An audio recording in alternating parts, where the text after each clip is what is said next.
we had to take a bunch of measurements, and these have some pretty complex curves inside of here, with the wheel well being a compound curve. So it was pretty tricky getting all the dimensions that we needed to get, but you know, after a little while, we were able to get all the dimensions right. I'm excited, Luke. This is really looking good here, man. I think we need to start laying out where some of these bungs are gonna go. Yeah, let's do it. Let me show you what I got.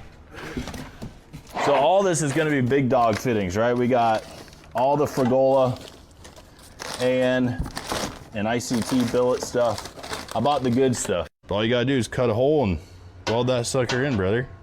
All right, yeah, that's easy enough, man.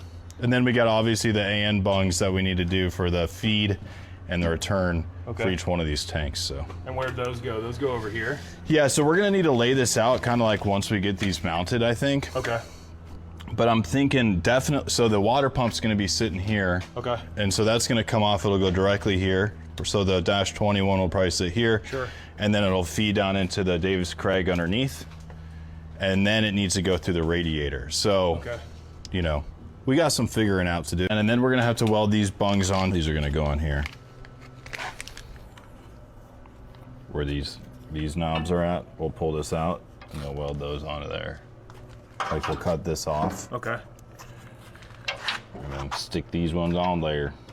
You know what I'm saying? Because then everything will screw on and off. All the hoses will be nice and tight. Okay. Man, you got me making bung holes.